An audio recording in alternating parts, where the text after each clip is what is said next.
Suspense.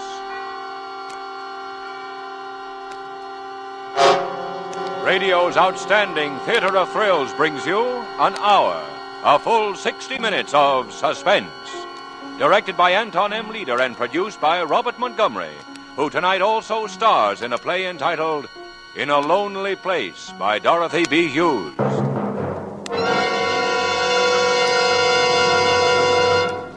This is Robert Montgomery.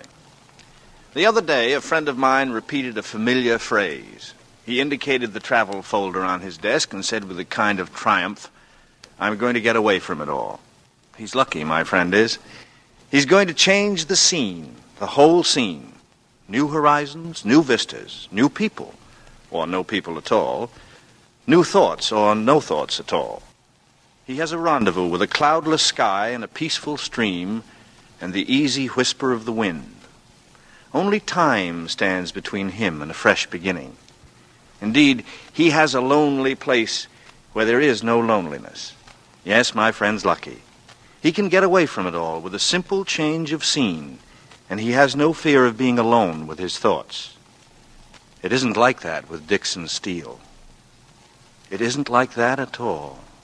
And so, with the performance of Robert Montgomery as Dixon Steele, and with our play In a Lonely Place by Dorothy B. Hughes, we again hope to keep you in suspense.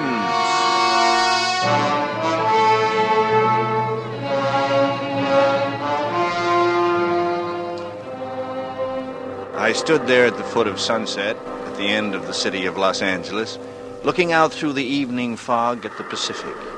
The swirling mists kept lifting themselves like gauzy veils, coming up to touch my face.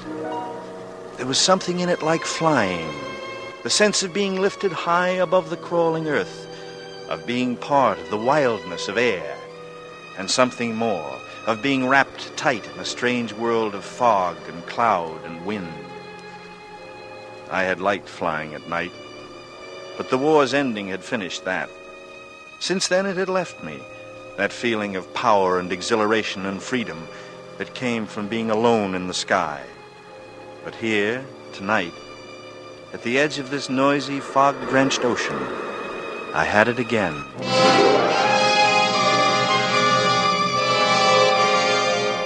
Then I turned away. I was already late for my appointment with Brubb and his new wife. I walked past my coupe, parked at the curb, and went up the path to the little white cottage. The lights from the living room windows made little concentric circles in the heavy fog. It would be good to see Brubb again. You old son of a secret. What do you mean by not calling us before now? Let me see you. It's the same boy, Brubb. I haven't changed a bit. And neither have you. Oh, sure I have, for the better. And this is why. Sylvia, this is Dixon Steele. Hello, Dix. Oh. We're old friends, really. You've been Brubb's favorite topic of conversation as long as I've known him. Well, we flew together, Sylvia. Brubb took care of me like a big brother. You needed some looking after, Colonel Steele. Remember the night in Soho? Save it for later, mister. And it's not Colonel anymore. The Army made me a gentleman, gave me the only mark of distinction I've ever had, and then took it away from me. Say, why didn't you tell me you were married into such a lovely girl? Well, thank you, Dick. Tell you. You called me up 5 months ago, and last April the 8th to be exact. Told me you'd just get in and let me know as soon as you were located. That's the last I heard. You checked out of the Ambassador 3 days later, and you didn't leave a forwarding address. How could it tell you anything? Keeping tabs on me, Brubb? Oh, trying to find you, you crazy lug. And here I am. It's like being home again. Well, brief me, boy. What have you been doing, and how's it going? Slow, Brubb, slow. I've got a little apartment and a car and a typewriter. That's about it. The typewriter's a new touch. Trying to write a book, like 90% of the other GIs. A detective novel. My rich Uncle Fergus back east is staking me for a year to see what I can do. He calls it giving me a hand over the period of my readjustment. So that keeps me busy most of the time. And the rest of the time? The rest of the time, I hardly know what to do with myself. You were a hot pilot in England, Dix. Just a kid at that. Sure, it's going to take a little time. Would anyone care for something to eat or drink? Cold beer? Dick? No, thanks. Not at the moment. I'm too relaxed. We were a casual generation, Dix, and they put us in the middle of something that wasn't very casual. There's bound to be a reaction. Oh, Brubb's always looking for the hidden motive power. That's because he's a policeman. Policeman? Oh, not a policeman now, darling. A detective. I'm sorry, darling. What happened to you, Brub? All my old buddies ask me why, and I can't help them. I don't know why. All I do know is it's rotten hard work. No, the things men do. You with a badge and me with a typewriter. And that reminds me, I ought to be getting back to it. Oh, but it's still early. Oh, what's the hurry, Dix? Well, Brub will want his rest, Sylvia, if he's going to dig around for the glory of the L.A. police force. It is L.A., isn't it, Brub? It is, indeed. Then you do need some sleep. Plenty of work in L.A., no? Plenty. Well, I'll be seeing you two. Well, good night, Dix. We'll expect you to come often. Hey, wait a minute. We don't have your number. My number? Sure, we'll want to get in touch. Oh, yeah, right. Crestview, 90898. 90898. That's Good. right. You'll be hearing from me, Dix. I'd be hearing from Brub. And why not? Good old Brub with his tired eyes and rumpled hair. Brub had been my big brother. But he hadn't known everything there was to know. Some things a man keeps secret. It's amusing to keep some things secret. I wondered if they were surprised by my quick exit. But I had to get out of there. I couldn't stay. I had to figure things out. So Brub was a detective now, and he had my telephone number. There was something amusing about Brub being able to lay his hands on me whenever he wanted. Amusing and more exciting than anything that had happened in a long time. The hunter and the hunted, arm in arm. The hunt, sweetened by danger. I was driving slowly, hugging the curb, and then I saw her. A girl, an unknown girl, standing alone on the corner of Camden Drive, waiting for a bus. And buses didn't run often out here at night.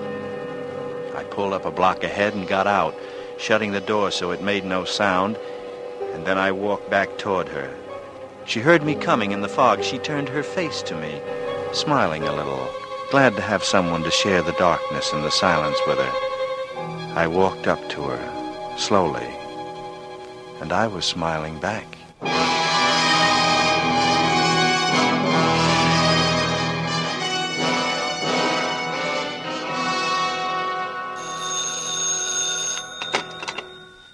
Yes, hello? Hello, Dix. Speaking. Oh, is this Sylvia?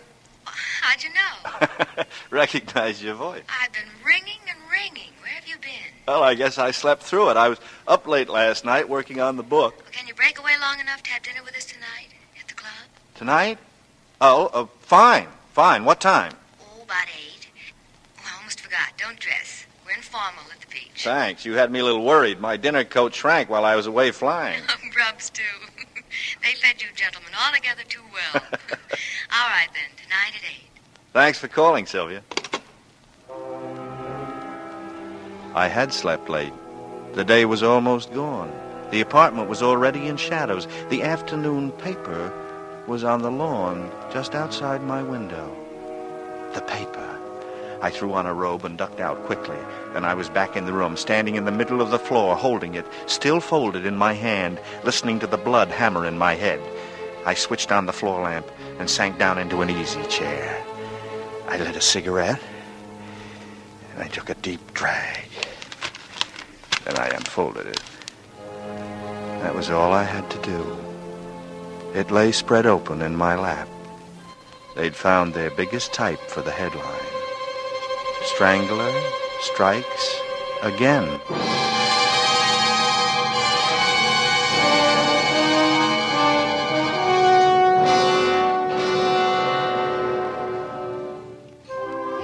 Huh? Dix, over here. Oh, hello, Sylvia. Where's Brub? He called at the last minute to say he'd be detained. It's like being married to a doctor. Would you like a drink meanwhile? Here he is now. Oh, Sorry to be late, darling. Hello, Dix. Hi. Glad you could join us. you look exhausted, Brub. Hard day? Haven't you seen the papers? No, I didn't get a chance. Why? It's another one. Oh, Brub. Well, what's it all about? Another woman killed. The same way. Did the commissioner call you in? Yeah, the whole department. We've been with him since 5. We've got to stop it. Yes, darling. Was it someone important? No, it never is. Oh, I forgot you're just a visitor, Dix. You see, the only pattern we can find is in the time schedule. They come one a month, regularly. You must be starved, Rob. Wouldn't you like to order? In a minute, baby. I want to unwind. Have a highball, anyway. Malcolm. Yes, Mrs. Nicolai. 3 scotch and sodas, Malcolm. We'll order later. Certainly, ma'am. The first one was about 4 months ago. May, to be exact. May 16th, the night before my birthday party. It was a girl down on Skid Row. She was a nice enough kid, dancer in a cheap joint. We found her in an alley, strangled, no clues. And that was number 1? Yeah, in June, number 2. We found her in Westlake Park. Wasn't any reason for it. A nice, normal girl, young and attractive. She'd been killed the same way, and no clues. And then the others? Last night was the 4th. No motive, no connection between any of them. Huh. And never the same neighborhood. And last night? Beverly Glen Canyon, up where it's country. She was lying in the brush at the side of the road. There were about 500 car tracks superimposed on that particular stretch, so it wouldn't do any good to lift them. But we've got one clue, a great one. We know the killer uses a car. How can you tell, bro? Well, her name was Mildred Atkinson, and she'd been playing bridge with 3 girlfriends in Beverly. At 11, she and another girl went out to the bus stop together. A friend caught a Wilshire bus and left Mildred behind, waiting for a Hollywoodland. So how did she get up to the canyon where we found her this morning? It's a long way. The answer is she went for a ride. Where's that drink? Just another minute, darling. Los Angeles is too big, too sprawling. You can't patrol every street every night. He's safe. He's insane, of course. Sure he is. A maniac walking the streets. Mild-mannered and soft-spoken and looking as normal as anyone. A homicidal maniac. I sat there watching Brub's angry black eyes and Sylvia's white pallid face. He's insane, of course. Their imaginations were poor, blunted little things reaching only as far as the obvious. He's insane, of course. So that was to be the chorus. What could they know of the world of imagination and beauty in which a sane man, as sane as any, could kill and kill again? Don't you like your drink, Dix? What? Oh, sure. Lost in a fog, eh, boy? But I know why. Do you? Could it be that little Banning girl over at the next table? Could it be that she reminds you of someone? Well, I don't know what you're talking about, Brub. What girl at what table? Now he sees her. What's the mystery about Betsy Banning? Does Dix know her? No, darling. It's just that she's a dead ringer for another girl we used to know in England. Especially Dix. He knew her well. Am I right? Yeah. Yes, you're right.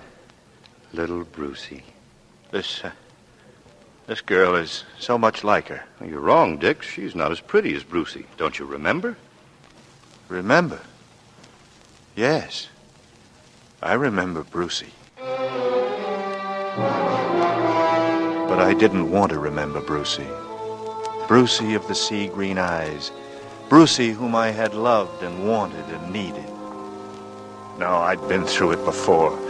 It was now that mattered. It was today in Southern California, 6,000 miles away from her, with something else hammering in my head to be looked at and examined. What? Oh, yes, tires. They were good tires, no patches, no distinguishing marks. Robert said it himself. They couldn't get tire marks from dry concrete. I hadn't thought so. Still, I should have made sure. Certain gambles are legitimate. Like taking Mildred to that drive-in last night. Gambling on the muddled memory of waitresses who served hundreds of average-looking men and women every day, every night. Sure, it was a risk. But risks were like spice. Like stunt flying. As long as you used them like spice, sparingly. Like stunts, planning them with precision, I could afford to take risks. I just couldn't make mistakes. I left the club right after dinner. Got back to the apartment early. I pulled up in front and got out. I started up through the patio to my place at the rear when I saw I wasn't alone out there. She was hurrying in, not noticing me. In the blue light, her hair and her slacks and her jacket were all blue, different depths of blue. I did it out of impulse, without thought. I beg your pardon. Who is it? Well, I'm your neighbor. My name's Steele. So your name's Steele? Did you drop something? I don't know. Did I? Oh, no, you didn't. It's just conversation. Try again another time. No. Wait a minute. I just lost my dinner date. I thought maybe you'd lost yours, too. Sorry, mine'll be here any minute. You've got red hair. I didn't notice that. It's no secret. Like I say, I'm your neighbor, 4A. If you do ever lose a dinner date, let me know, will you? I'll be sure to make a note of that. Good night. I got some cold beer and some cheese from the refrigerator and draped myself over the divan. The night was a scorcher. A Los Angeles September night. I lay there eating and drinking and waiting for it. Not that I thought for a minute it would come, but I was waiting for it, and it did come.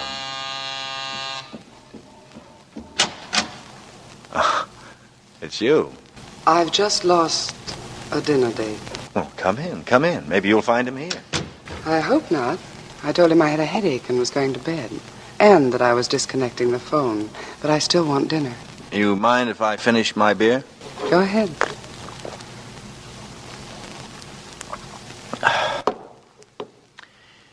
I'm Dick Steele. Who are you? My name's Laurel, and that's all you get for the time being. All right, Laurel. I don't mind beginning at a crawl. I suppose you're in pictures. Not often. I don't like getting up mornings. No, I don't either. That's why I'm a writer. Why'd you come by, Laurel? Because I'm hungry. And because tonight I didn't want to sit opposite a man who's rich and 60 and eats oatmeal. You have a grudge against money? No, only that against the men and women who go with it. People who think that everything in life is for sale. I hate them. Sometimes they pay the rent and the jeweler. They don't pay mine. How did we get onto this? Haven't you finished the beer yet? All finished. And all ready. Let's go, Laurel. We ate at Carl's, out on the road to Malibu. We didn't say much. We ate and smoked and had coffee. And I watched what the lights did, glinting on that red hair. When we left there, I knew it. I knew it was the beginning of something good. She was beside me and with me, and that was enough. I'd needed her for a long time. Ever since Brucey. That's how long. This girl, this Laurel, could make it up to me, could make me forget. I parked on an open stretch overlooking the dark beach and the ocean. She wanted to go down closer, so we left the car and struggled through the sand down to the water's edge. I held her hand tightly. The spindrift salted our lips. I haven't done this in a long, long time. Having fun? Oh, wonderful. You can really smell the ocean here. Breathe, Dix. Breathe deep. Laurel, would you laugh at me if I said I was happy? That I never thought I'd be happy again? That I didn't think I could be? No, Dix. Laurel. Laurel, you're wonderful. Am I? Laurel, come here. Come here.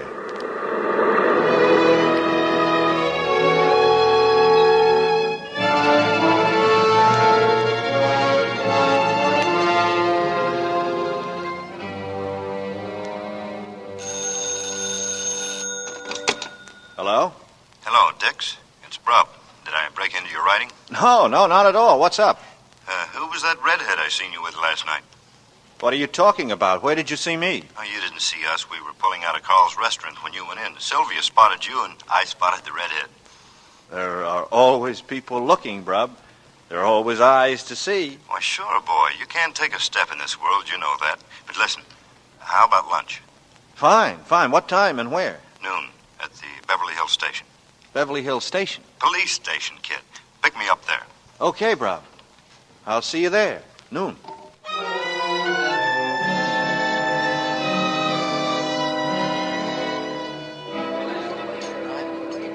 That was a nice station you got there, Brub. Flowers and shrubs and a white facade. It looks like a small eastern university. Beverly Hills is just a small town, Dix. Almost a village, but the force is first rate. I'll be working out of there from now on. How's the case coming? The case? Oh, that. Yeah, it's a dead end, I'm afraid. You mean you're closing the books? We don't ever close the books. After the newspapers and all the rest of them forget it, our books are still open. That's the way it is. Well, that's the way it has to be, I guess. There's been tough cases before, but we find the answer. Our department's had cases running 10, 12 years. Sometimes it's just because we're waiting for the next move, but we find them. This is Dick's, old pal, remember? What are you trying to tell me, that the criminal doesn't escape? That's right. One way or another, he's caught. Sometimes it's because he's caught there in that lonely place, living with himself. So it ends in suicide or the insane asylum, but there's no escape. You were saying the other night that this killer is insane. He is. I can't figure it. He's been pretty smart, hasn't he? The insane are more clever about their business and more careful, too, than the sane. It's normal for them to be sly and secretive. That's part of the mania. But they give themselves away. How do you like this apple pie? Just like Mom used to make. How do they give themselves away? Yeah, they repeat the pattern. Now, take the Strangler. Look at his pattern. I don't see any. I must be writing a lousy detective novel. Okay, look. It's a girl at night, alone. He comes along in a car. She accepts a ride. You're positive about the car? It has to be. My theory is he didn't use it on the last one, on Mildred, until he'd made the approach on foot and lulled her. She was waiting for a bus, and he's waiting on the same corner. They get to talking. He invites her to have a cup of coffee, and then he mentions his car isn't far away, and he'll give her a lift. He takes her to the drive-in. Drive-in? What drive-in? Oh, that's something new. One of the car hops recognized Mildred's picture after the story broke. She remembered her coming in with a man and ordering coffee. Good girl. That's a big help. Yeah, it is. And the man, did she remember him? Yeah, it could be you or me or our grandfathers. No, she couldn't remember. Half a loaf is better than none, eh? I've got to go up to Beverly Glen, the scene of the crime. Want to come along? Well, I had a date. Well, come on. I can give you a better idea of what we're up against. All right. I'll charge it up to research on the book. Good. Shall we take your car or mine? What was that? My car? Why? Was Brubb suspicious? Did he want my car back up on that street? That street? Was this lunch arranged? No.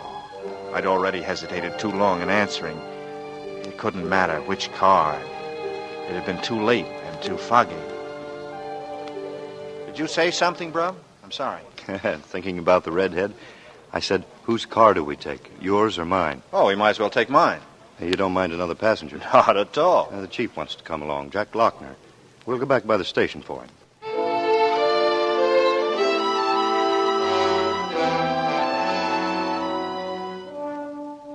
We swung out towards sunset, all three of us up front. Lochner was a tall, thin man with wispy gray hair. He didn't look like the chief of anything. I drove carefully. I suppose it's the thing to do with cops beside you. Nice day for a ride. Yeah. Okay, so I'll shut up. This is it, Dix. Turn right, Beverly Glen. My hands began to sweat. If Brubb hadn't called out, I knew I would have turned onto that street myself automatically, and I was a visitor from the east who didn't know the country very well. There was tension in my hands and arms, fear that I might recognize the place at the side of the road and react to it. And then slowly, I relaxed again, realizing that I didn't know the road, that I could never find the spot even if I wanted to, for it had been dark. We climbed into the valley. There was a chill in the air, and the sun was far away. Nobody spoke. These two men were on a case that had them tired and sore. It wasn't the time for a conversation piece. I drove on, waiting for somebody to tell me to stop. Here we are. Huh? Just pull up along here, Mr. Steele, if you will.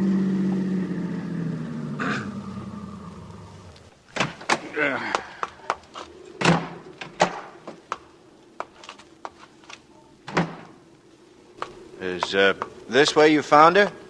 Right there in the brush. You see how thick it is in here? He'd have known that. He'd have figured that she wouldn't be found for a long time with the leaves falling on her, covering her. And every day there'd be more leaves. Not many people look off at the side of the road when they're driving, not unless there's something scenic to look at.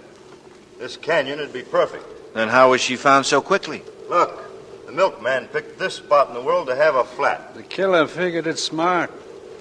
See how the road curves here? Well, he could see any lights coming from behind 2 loops below. And he can look up to the top of the hill, see the lights of a car approaching him when it takes the first of those 2 curves. He can sit with her in the car, looking like a spooner, until the other cars go by. He was playing it safe. So he does it. He opens the door of the car, he rolls her out into the leaves, and he's away. No chance of being caught at it. And strangling's the easiest way. Yes, that makes sense. How about it, Brub? Find anything? The experts have been over every inch with their microscopes. He won't find anything. But he wanted to have another look around, so I came along. Well, it seems hopeless to me, Mr. Lochner. If there's nothing here, of all places, where can you look? There's only one place we'll find anything. And where's that? In his car. In the murderer's car? That's where the evidence is right now. Enough to send him to the gas chamber. Huh. Cigarette, Captain Lochner? Yeah, thanks. Got it? Yeah, got it. You haven't been able to get a description of that car yet, have you? Not yet. We're working on the people at the drive-in. One of them is going to remember. And when you find it, then you'll go through it for those clues that you were talking about. Hairpins and lipstick? No, Mr. Steele. Nothing like that. What then? Dust, Mr. Steele. Dust? You heard the man, Dix. He said dust. Like this stuff all over me. No matter how much I beat it, I can't get it all out. Yeah, that's dust. We've got dust from the drive-in, dust from her clothes and her shoes, and dust from here, from a little thicket off Beverly Glen. 3 different kinds. And all of them in his car. Oh, it's really fantastic. And even in 10 or 12 years, the dust will still be there. Some of it will, yes. You want my opinion of this case, gentlemen? The strangler doesn't have a chance. I swung the car around and we rolled back down the canyon and into town. They were sitting beside me again, up front, sitting on the dust they wanted so desperately, breathing it into their lungs, having it settle on the flesh of their hands and their faces and in their hair. The golden little molecules that would send the strangler to the gas chamber floated gently and unseen before our eyes as we drove back. And I felt good. My hands were easy on the wheel. I could be talkative now. I was expected to be curious and impressed. I would come back to it again. Did it help you, Brud, coming back? No, I didn't find anything. Didn't expect to. You know something? He's from the East. He is? Oh, you mean the waitress recognized an Eastern accent? No, he talked just like anybody else. No accent. That's just Lochner's reconstruction. He's from the East, I know that. He's a mugger. I'm afraid I don't follow you, Captain. What's a mugger? Certain gangs used to operate in New York. One man would get the victim so, you see, with his right arm, and the others would rob him. Until they found out it could be a one-man job. You don't need more than 2 fingers to strangle a man or a woman. He's a mugger. He doesn't use his fingers. There aren't any finger marks. He used his arm.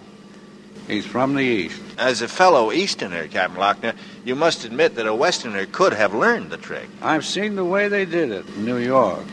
He knows how. Same way. I think you're right, Locke. We keep getting closer. You will, Mr. Steele. I'll get out right here. All right? Thanks for the lift, Steele. Thanks for letting me go along. I'll see you at the station, Bob.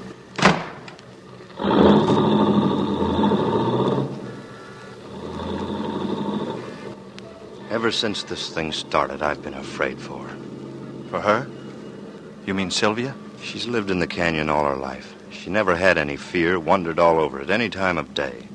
But the canyon at night, the way the fogs come in, it's a place for him, and I've scared her. She's alone so much I never know what hours I have to keep. You know our street, how dark and lonely it is, and the way our house is set up there.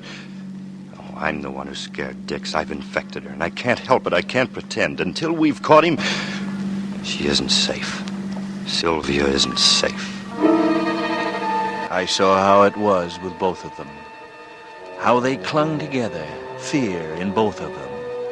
The woman fearing to have her man close on the heels of a murderer, and Brub afraid for her because she was a woman, because she was his woman, and women were being stalked in the night.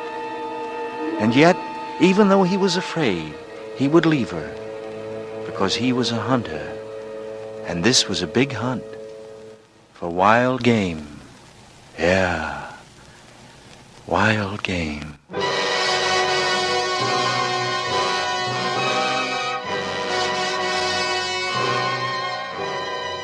In tonight's full hour of suspense, Mr. Robert Montgomery stars as Dixon Steele in the play In a Lonely Place. Tonight's study in Suspense.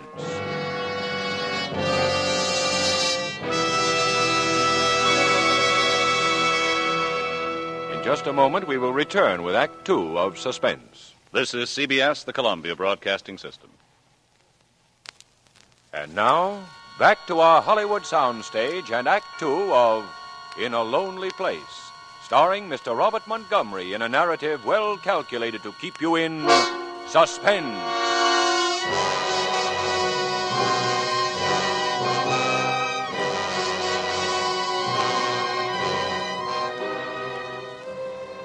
I was very tired. Tired of thinking about Sylvia and Brub and the fear that had bound them as desperately as their love for each other. I was weary of the big hunt, for I was hunting on my own. I was looking for happiness. I spent the next few days with Laurel. It got so that I didn't count the hours anymore. All I knew was beauty, and I knew intensity, and I called it happiness. And all the time, I knew it wouldn't last. I sensed the restlessness coming into her. I could feel it. Dix, what is it? Did I say something? Laurel? Oh, what is it? You tell me. You've been sitting there without moving for more than an hour. Oh, just daydreaming. Was it something nice? Tell me about it. Turn off the radio, Dix. It's making me nervous. All right. You like a drink? Yes, please.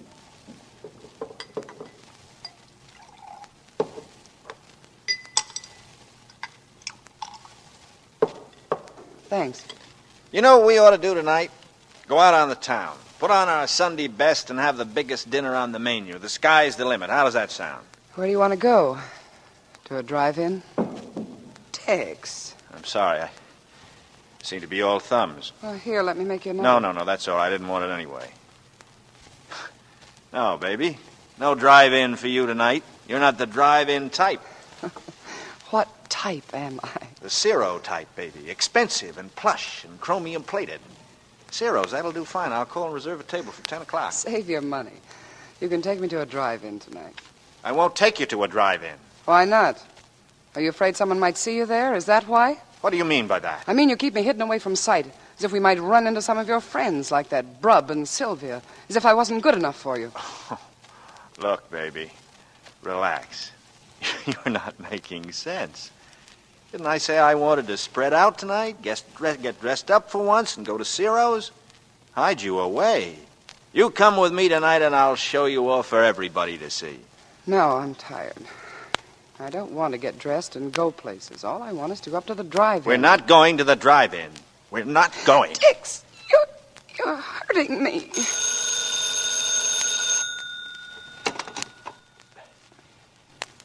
Hello? Hello, Dix. How are you? Fine. What's on your mind? Can you come over to the house? I want to see you. Sorry, bro, but I got a date tonight. I've just had a letter from England, Dix. It's about Brucey. Brucey? That's right. Okay. I'll be right over. Okay. It seems that I can't have dinner with you after all. All right. You don't seem very unhappy about it. Laurel, Yes? I'm sorry if I hurt you. Forget it. It's all right. We haven't been soft lovers. We haven't played it that way. The world keeps coming in between us. That makes me afraid. Why should you be afraid? Because I might lose you. I have to keep telling myself to remember that I can't take any chances, that I can't lose you. I can't, Laurel. Don't be afraid, Dix. You see, I love you very much.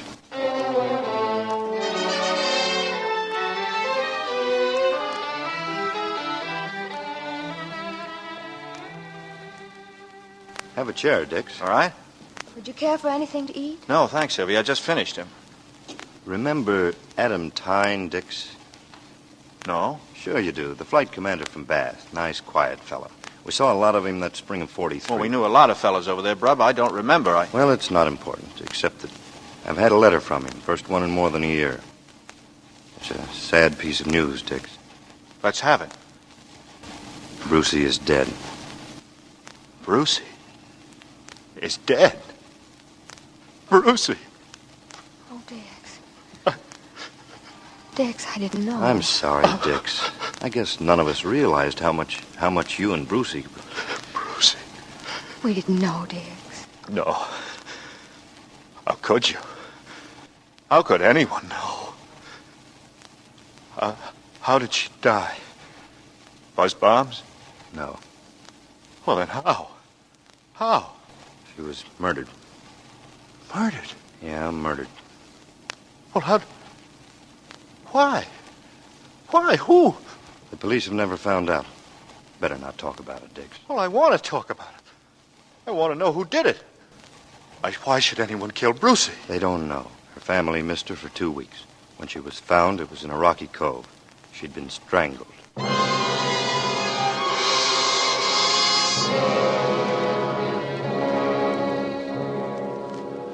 Brucey was dead. Brucey, whom I had loved, who was my only love. Brucey was dead, and no one cared. No one in all the world cared, except me. Brucey.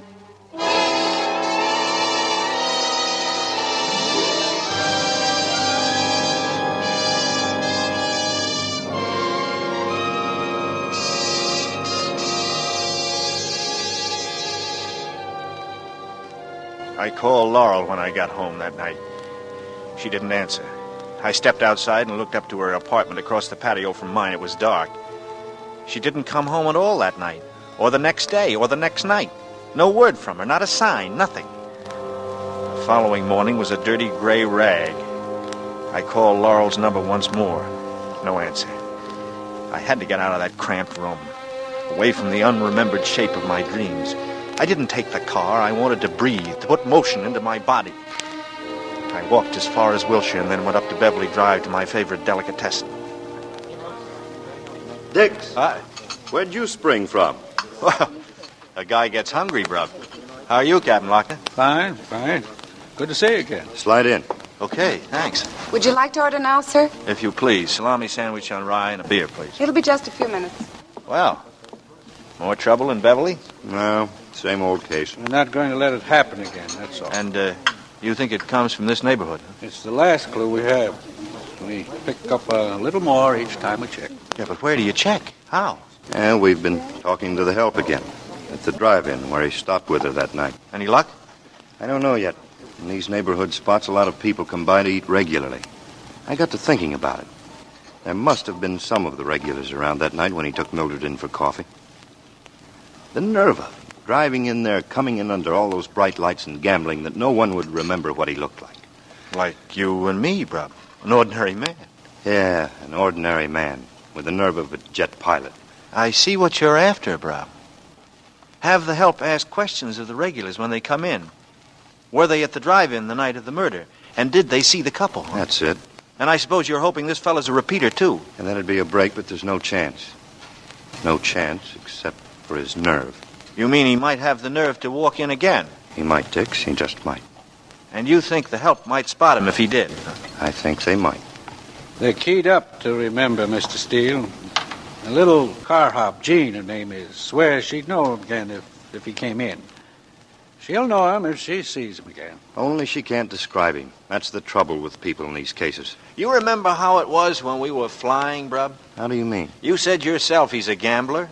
He's reckless. I mean, he'll take chances like going to that drive-in before killing the girl. Well, it occurs to me that it's the same kind of recklessness we had when we were flying during the war. We took chances, but we were sure that we'd pull out of them. Mr. Steele makes sense. And something else, he's probably an ex-serviceman. How do you figure that? Well, the people who saw him at the drive-in all say he's a nice-looking fellow with nice clothes. At least that's what the newspaper accounts have to say, am I right? So far. Then it's 10 to 1. He's the right age, good healthy specimen, average. The average were in the service. I know that's not a very brilliant deduction, but it fills out the picture a little more. I'll buy that, Mr. Steele. Yeah, I will too. Well, I'll be getting back to the office. I'll be in a little later today, Chief. Okay. By the way, Captain Lochner. Yeah? Every time I see you, I seem to be asking a lot of questions I hope you haven't minded. Not at all. Brub vouched for you a long time ago. You just keep asking them. I will, Captain, and thanks. I'm late now. I want to check over those Bruce reports again. See me as soon as you get back. Well, right. Here's your order, sir. I beg your pardon? Wasn't yours the salami sandwich? Oh, yes, thank you. Would that be all today? Yeah, that's all right. Your check, sir. And thank you. Bruce. This is a pretty common name. There must be 100,000 in the United States. At least. And hundreds in Los Angeles. Yeah. He said he was going to check the Bruce reports. It's not the same one, Rob. It couldn't be. Not Brucey. I'm sorry, Dix. I know it's a raw wound, but I couldn't help talking to Lochner about her. I was knocked off my pins when I heard the news, and I wanted to report on the case. I figured you'd want one, too. You were right. Then what happened? Well, Locke cabled the London police. He thought it'd help us, that maybe Brucey was one of a series like our series. It's far-fetched, but the killer might have been an American. England was full of GIs at the time. And, was she one of the series? They don't know. There was a series, but it didn't start right after Brucey. A couple of months, then it began. The same pattern. Strangler. Well, what was the matter with him? Couldn't they catch him? No, he was never caught. After 6 months, it stopped, just as suddenly as it had begun. Maybe he was shipped back home. If I could ever find him, if I could ever get my hands on him, the man who killed Brucey, I guess we feel the same about that. And do you want to come back with me, Dix, and see the reports? No, I don't think I could take them, Brub. Do you understand? Of course I do, Dix. Of course I do.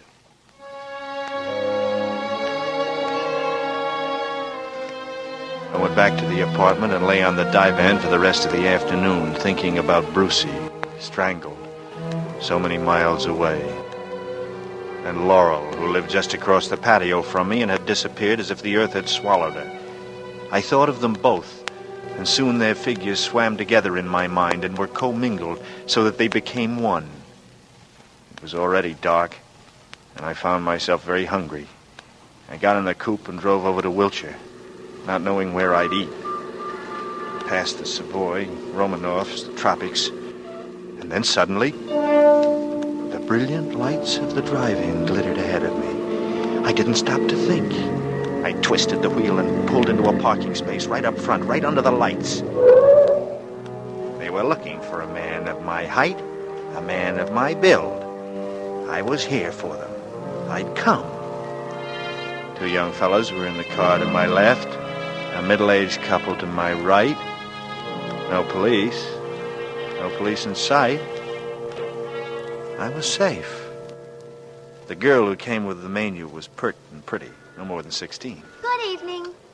Hello. Want to see a menu? I know what I want. I'll have the special tonight. It's kind of a celebration. Yes, sir. All below. I wondered what the girl's name was. I wondered if she was Jean, the car hop whom the police had alerted, the girl who would come up to each customer in the hope of finding me. And here tonight, she had found me, and she didn't know it.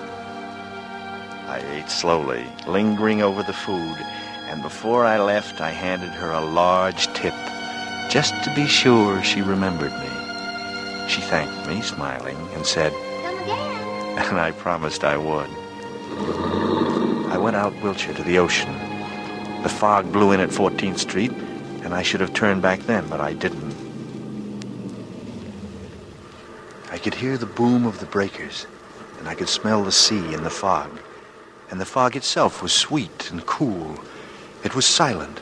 The world was shrouded in mists and silence, except for the thump of the water and the far-off cry of the foghorn. And then, at that moment, I knew what I was going to do. I got out of the car, and I listened to my footsteps across the pavement toward the beach. And then I listened to the silence as I began walking in the sand, sludging through heavy, damp sand. I passed the club where I'd gone to dinner one night with Brub, where I'd seen a young girl, a pretty brown-haired girl who looked like Brucie. I went on, trying to forget. I drifted along the deserted beach, looking for the shape of a living thing, of a woman. But I was alone. I passed a beach house where people huddled together in warmth and gaiety, and found myself trembling with hatred for Laurel. If she had come back to me, I'd not be shut out like this, cut off.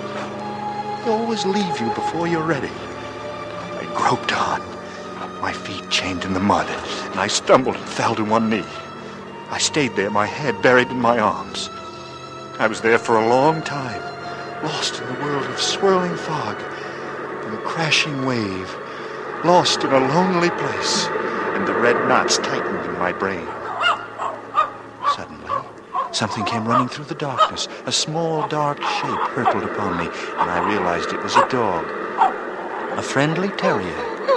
I stroked it gently and held it close. And then there were footsteps coming over the sand. I could feel my blood begin to pound with excitement. Where there was a dog, there was a master or a mistress. The sound of the steps came closer, and then she stepped forward out of the fog. I looked up from the dog and said, "Hello." And then I smiled. She couldn't know that behind that smile lay my hatred of Laurel, my hatred of Brub, my hatred of Sylvia, my hatred of Lochner, of everyone in the whole living world, of everyone but Brucie. And Brucie was dead.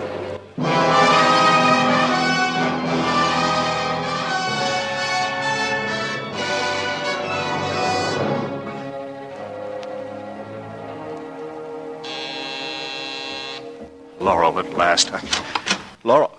No, it isn't Laurel. What brings you, Brub?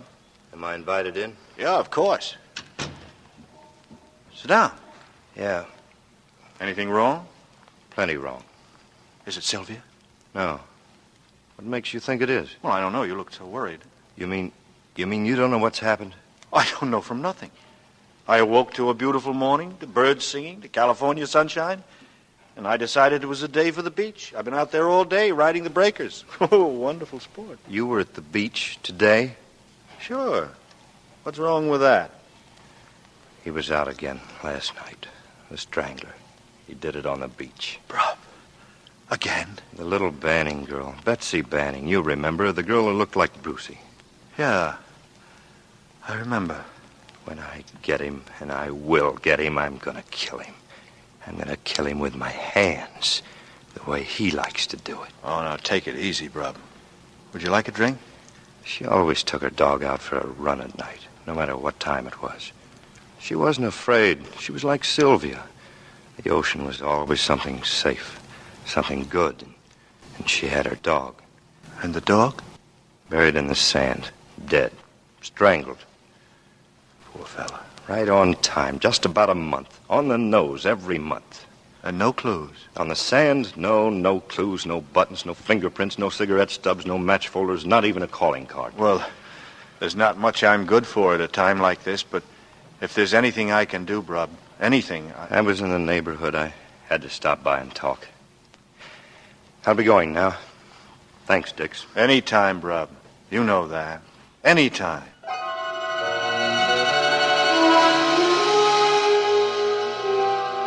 The sand had been my first mistake, for sand was an evil, penetrating thing, and you could never wholly be rid of it.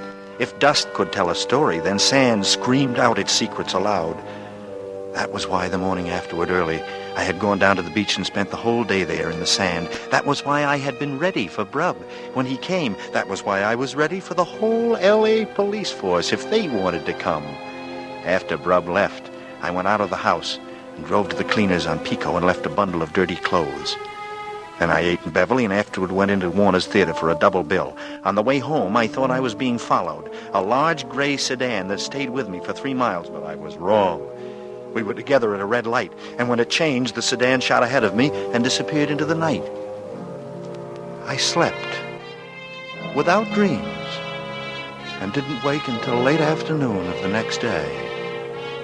And still Laurel hadn't come back. "Do you love me?" I'd asked him. And she'd said, "Yes."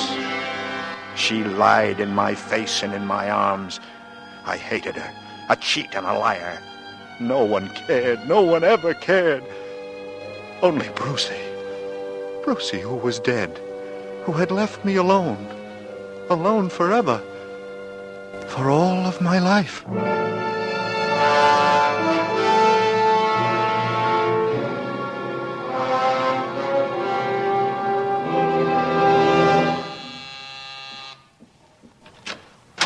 Mr. Steele?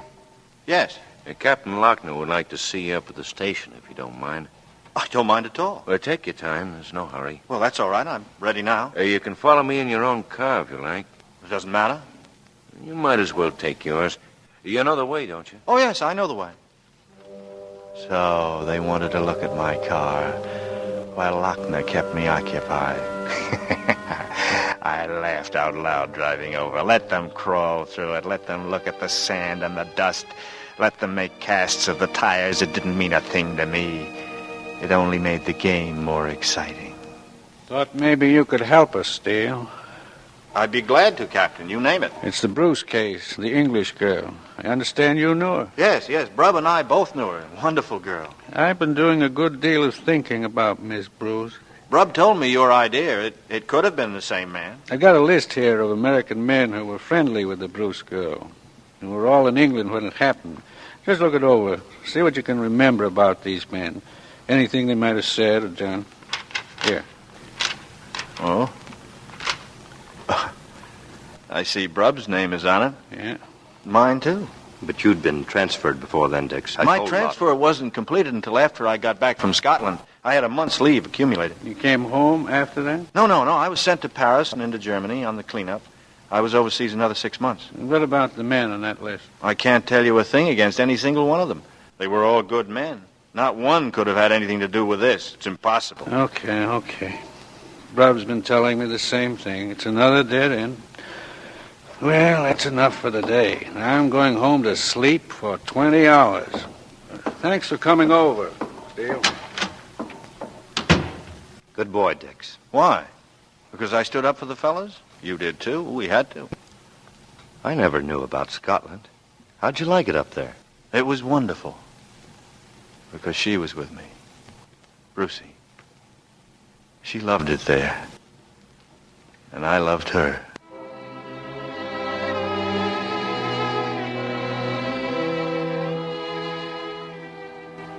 The car was where I'd left it. If the police had gone after dust, they hadn't taken much. The floor mat was no cleaner than it had been before. I went home and sat in the living room, watching it get dark, not bothering to turn on any of the lights. There were no slips, no mistakes. There had never been any. There never would be any. I'd go back east. I'd get my trunk off tomorrow by express, and then I'd go by plane. Goodbye, Brubs. Goodbye, Sylvia. Thanks for the buggy ride. But first I'd find a room, not too far away, and hole up for a few days. Once I was gone, Laurel would come back to her apartment, and I'd be waiting in the shadows. I'd take care of Laurel. I sat there in the heavy darkness, my fingers aching, my head banded by iron. There were footsteps outside. No, not Laurel. A man coming home late from the office. But she might come tonight. I've been cleared by the police. No one need be afraid of me tonight. She might come. I sat behind the dark window, hardly breathing. And then I heard them coming, clicking on the pavement, high, pointed heels. I looked out. Slacks, a careless coat over the shoulders, a scarf to mask her flaming hair. I moved quickly, out the door, stepping softly through the windows, coming up behind her. So you decided to come back? Turn around, look at me. Sylvia. Yes, Sylvia. Where's Laurel? Where's Laurel? What have you done with her? Laurel's all right, Dix. She's all right. Where is she? Dix. Where is she? She isn't coming back. She's safe, and she's going to stay safe. So you've poisoned her against me because you hate me. From the beginning, you hated me. No, Dix, no. Only I did feel something was wrong with you. From the first night you walked into our house, I knew something was terribly wrong. You knew? What could you know? A jealous dame. You couldn't even stand to see Brub have a friend like me. Wanted me all for yourself, didn't you? And now, Laurel, you take her away from me, Laurel too. came to us because she was afraid. Afraid of you and what you might do to her. That's a lie. Is it, Dix? Tell me, what happened to the girl who had coffee in the drive-in with you? What happened to the girl in Westlake Park? The girl down on Skid Row? Sylvia, I'm going to kill you. No! All right, get him. Hey, all right. It worked, Rob. It worked.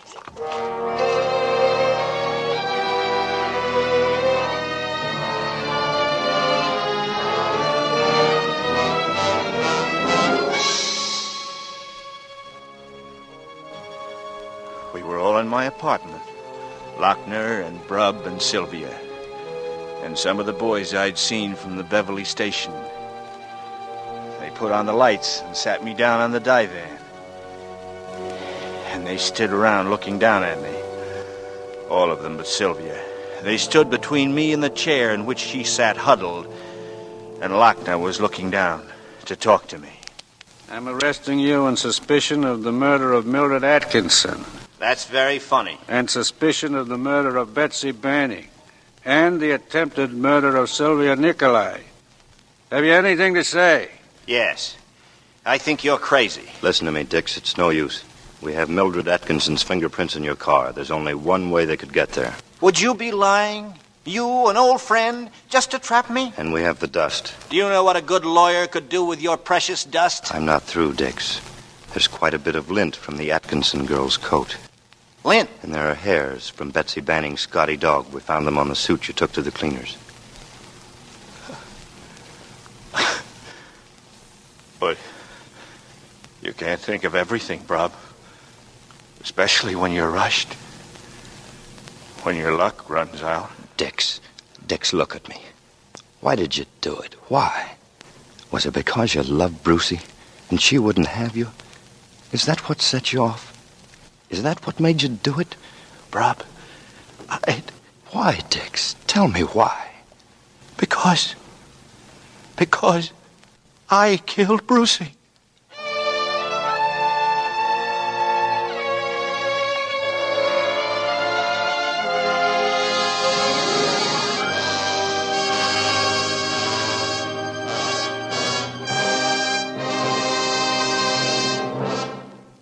This is Robert Montgomery again, with thanks to our cast for their splendid performances. Next week, we again hope to keep you in suspense. Good night. In a Lonely Place by Dorothy B. Hughes was adapted for radio by Irving Ravitch, directed by Anton M. Leader, and produced by Robert Montgomery. Lud Gluskin is our musical director and conductor, and Lucien Morawek composes the original scores. Next week, Suspense.